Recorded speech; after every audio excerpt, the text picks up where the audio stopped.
জিলহজ মাসের 9 তারিখ সূর্যোদয়ের পর থেকে সূর্যাস্ত পর্যন্ত আরাফাহ ময়দানে চিহ্নিত সীমানার মধ্যে অবস্থান করা হজ্বের প্রধান রোকন বা ইয়াউমে আরাফা অর্থাৎ হাজিদের আরাফাত ময়দানে অবস্থানের দিন।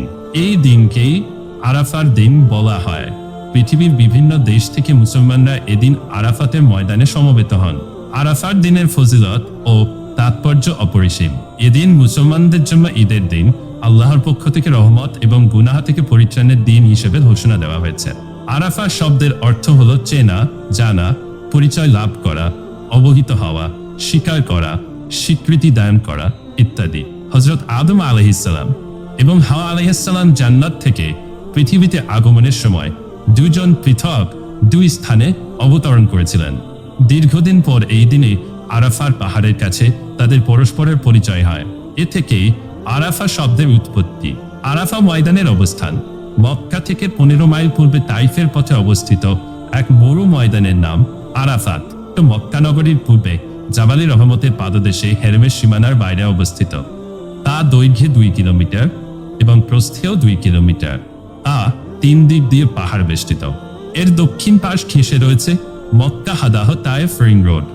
এই সড়কের দক্ষিণ পাশে আবেদি উপত্যকায় রয়েছে মক্কা নগরী শিক্ষা প্রতিষ্ঠান উম্মুল কুরা বিশ্ববিদ্যালয়। উত্তরে রয়েছে সাদ পাহাড়। বছরের অধিকাংশ সময় এই স্থানে লোক সমাগম হয় না। জিলহজ মাসের 9 তারিখ হজের দিন হজযাত্রীরা মিনা থেকে এখানে উপস্থিত হন। আরাফাতে অবস্থান হজের অন্যতম ফরজ এবং সবচেয়ে গুরুত্বপূর্ণ অংশ। এ সময় এখানে খুতবা পড়া হয় এবং জুহর ও আসরের নামাজ একত্রে পড়া হয়। সন্ধ্যায় হজযাত্রীরা আরাফাত ছেড়ে মুজদালিফার উদ্দেশ্যে রওনা হন। আরাফা দিবস হলো এক মর্যাদা সম্পন্ন দিন।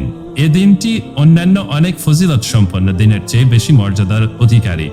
এই দিনটি হজ আদায়ের জন্য যারা আরাফার ময়দানে যারা উপস্থিত হয়েছেন এবং যারা উপস্থিত হননি সকল মুসলিমদের জন্যই একটি মর্যাদাপূর্ণ দিন। কারণ এই দিনে বিশ্ব মুসলিমের প্রতি আল্লাহ তাআলা তার নিয়ামত ইসলাম ধর্মকে পরিপূর্ণ ঘোষণা করেন। মহান আল্লাহ বলেছেন, আজ তোমাদের জন্য তোমাদের দিন পূর্ণাঙ্গ করলাম এবং তোমাদের প্রতি আমার অনুগ্রহ সম্পূর্ণ করলাম এবং ইসলামকে তোমাদের জীবন বিধান হিসেবে মনোনীত করলাম।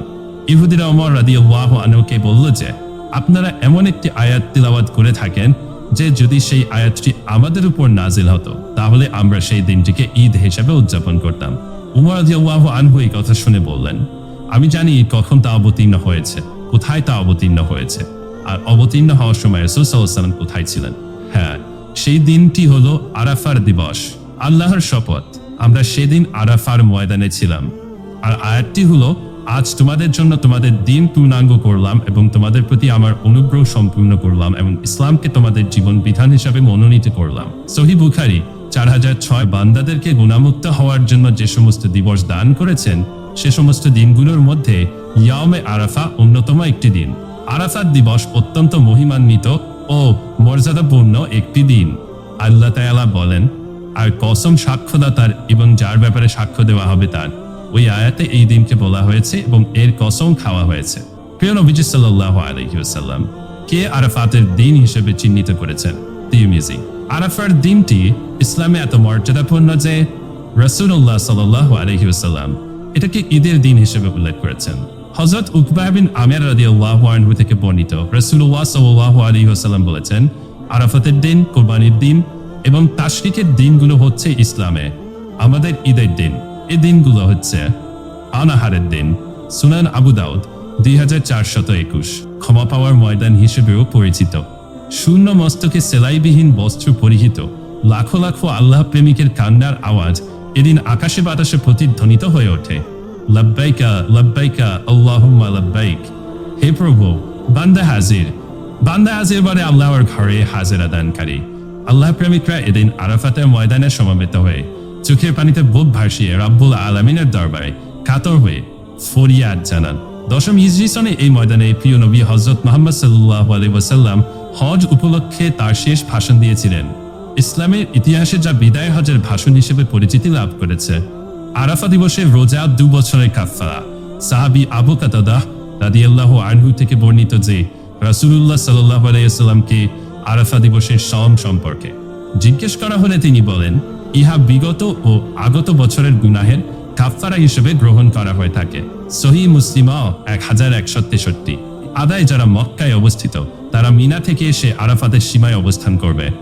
9 জিলহজ্জ সূর্যোদয়ের পর হাজিগণ মিনা হতে আরাফার দিকে রওনা দিবেন এবং সূর্য ঢলা পর্যন্ত নামিরা নামক ময়দানে অবস্থান করাটা সুন্নাত যদি তা সহজসাধ্য হয়।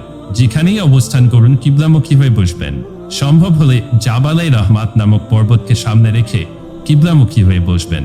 এই দিনে মহান আল্লাহ স্বীয় বান্দাদের জন্য তার অনুগ্রহের দ্বার খুলে দেন। ফেরেশতাদের নিকট বান্দাদের আনুগত্য ও নিজের গৌরব প্রকাশ করেন। এই দিনে বেশি সংখ্যক লোককে জাহান্নাম থেকে মুক্ত করেন। তাই এই স্থানে আমাদের করণীয় আল্লাহ তাআলার জিকর, হাত তুলে কান্নাকাটি করে দোয়া করা নিজের জন্য, পিতামাতা, পুত্রকন্যা, আত্মীয় স্বজন ও বন্ধুবান্ধব সবার জন্য, নিজেদের সর্বপ্রকার পাপ এবং ভুল ত্রুটি হতে তাওবাহ ইস্তিগফারের মাধ্যমে শয়তানকে হ্যায় ও উদ্বিগ্ন করে তোলা। সূর্যাস্ত পূর্ব পর্যন্ত এইভাবে আল্লাহর কাছে ধর্ণা দিতে হবে। সূর্যাস্তের পর মুজদালিফার দিকে রওনা দিতে হবে। এ সময় বেশি করে তালবিয়া পড়তে হবে, যেহেতু রাসূল সাল্লাল্লাহু আলাইহি ওয়াসাল্লাম করেছেন। এছাড়াও লাব্বাইকা উচ্চারণ সহ কুরআনের তিলাওয়াত করাও উত্তম। এই আরাফাতে অবস্থানই হজের মূল কাজ। রাসূল সাল্লাল্লাহু আলাইহি ওয়াসাল্লাম বলেছেন, আমি এবং নবীগণ কর্তৃক উচ্চারিত শ্রেষ্ঠতম কথা হচ্ছে, লা ইলাহা ইল্লাল্লাহু ওয়াহদাহু লা শারীকা লাহু লাহুল মুলকু ওয়া লাহুল হামদু ইউহয়ি ওয়া ইউমিতু ওয়া হুয়া আলা কুল্লি শাইইন কাদির। বেশি বেশি পড়া সুন্নাত। এর অর্থ হলো আল্লাহ ছাড়া কোনো উপাস্য নেই, তিনি একক, তার কোনো শরীক নেই। সমস্ত রাজত্ব একমাত্র তারই অধিকারভুক্ত, সমস্ত প্রশংসা একমাত্র তার প্রাপ্য। তিনি জীবিত করেন, তিনি মৃত্যু প্রদান করেন, আর তিনি সব বস্তুর উপর সর্বশক্তিমান। রাসূল সাল্লাল্লাহু আলাইহি ওয়াসাল্লাম আরো বলেছেন, আল্লাহর নিকট 4টি কালাম সর্বাধিক প্রিয়। তা হচ্ছে সুবহানাল্লাহ, আলহামদুলিল্লাহ, ইয়া ইলাহা ইল্লাল্লাহ এবং আল্লাহু আকবার।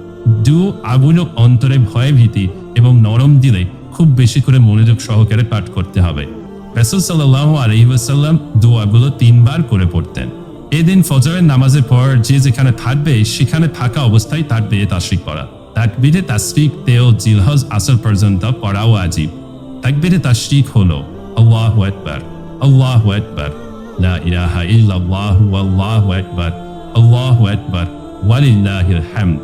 অর্থ, আল্লাহ মহান, আল্লাহ মহান, আল্লাহ মহান, আল্লাহ ব্যতীত কোনো উপাস্য নেই, সমস্ত প্রশংসা আল্লাহর জন্য, আল্লাহ মহান। 2 তাকবীরে তাশরিক পড়ার পর তালবিয়া পড়া। পুরো তালবিয়াকে 4 ভাগে নিঃশ্বাসে 3 বার পাঠ করা। তালবিয়া হলো লাব্বাইকা আল্লাহুম্মা লাব্বাইক, লাব্বাইকা লা শারিকা লাকা লাব্বাইক, ইন্নাল হামদা ওয়ান নিমাতা লাকা ওয়াল মুলক লা শারিকা লাক। অর্থ, আমি হাজির, হে আল্লাহ, আমি উপস্থিত, আপনার ডাকে সাড়া দিতে আমি হাজির, আপনার কোনো অংশীদার নেই। নিঃসন্দেহে সব প্রশংসা ও সম্পদ রাজি তথা নিয়ামত আপনার এবং একচ্ছত্র আধিপত্য আপনার, আপনার কোনো অংশীদার নেই। জিলহজের 9 তারিখ সূর্য ওঠার পর তাকবীরে তাশরিক, তালবিয়া, দোয়া এবং তাসবিহ তাকবীর পড়তে পড়তে আরাফাতের ময়দানের দিকে রওনা হওয়া। অবশ্যই জোহরের আগে আরাফাতের ময়দানে উপস্থিত হওয়া।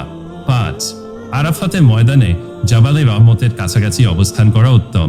6 জোহর ও আসরের নামাজ আরাফাতের ময়দান সংলগ্ন মসজিদে নামিরায় একসঙ্গে জামাতে নির্দিষ্ট শর্তানুসারে আদায় করা উত্তম। 7 মসজিদে নামিরায় অনুষ্ঠিত জামাতে শরিক হতে না পারলে নিজ নিজ তাবুতে যথাসময়ে জোহর ও আসর নামাজ পড়ে নেওয়া। 8 মসজিদে নামিরার দক্ষিণ দিকে অবস্থিত বতনে উড়ানায় অবস্থান করা যাবে না। 9 আরাফাতের ময়দানে অবস্থানকালীন সময় তাওবা, ইস্তেগফার, তাসবিহ, তাহলিল, তাকবীর ও দোয়ার মাধ্যমে সময় অতিবাহিত করা, কেননা আরাফাতের ময়দানের দোয়াই আল্লাহ তাআলা সবচেয়ে বেশি কবুল করেন। 10 দুপুরের আড়ি সম্ভব হলে আরাফাতের ময়দানে গোসল করে নেওয়া, অন্যথায় অজু করে নেওয়া। 11 হজের খুতবা মনোযোগ সহকারে শোনা। 12 সূর্য ডোবা পর্যন্ত আরাফাতের ময়দানে অবস্থান করা। তবে কেউ যদি সূর্য ডুবার আগে আরাফাতের ময়দান থেকে বের হয়ে যায়, তবে তার কর্তব্য হলো তিনি পুনরায় আরাফাতের ময়দানে ফিরে আসবেন এবং সূর্য ডুবার পর আরাফাতের ময়দান ত্যাগ করবেন।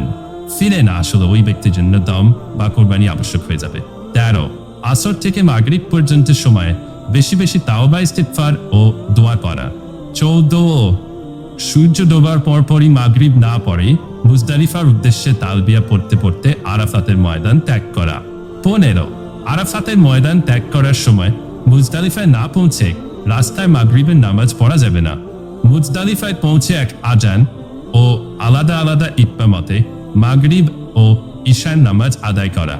যদি কেউ আরাফাতের ময়দান কিংবা পথে মাগরিবের নামাজ আদায় করে তবে ওই ব্যক্তির জন্য মুজদালিফায় গিয়ে পুনরায় মাগরিবের নামাজ আদায় করা ওয়াজিব। আল্লাহ তাআলা মুসলিম উম্মাহকে কুরআন সুন্নাহ ঘোষিত নির্দেশনা মোতাবেক আরাফার দিনে দোয়া দুরূদ ও তাওবা ইস্তেগফার করার তৌফিক ও হজ্জে মাবরুর দান করুন এবং আমাদেরকে জীবনে অন্তত একবার হলেও আরাফাতের ময়দানে হাজির হয়ে আল্লাহর সন্তুষ্টি অর্জনের তৌফিক দান করুন। আমিন।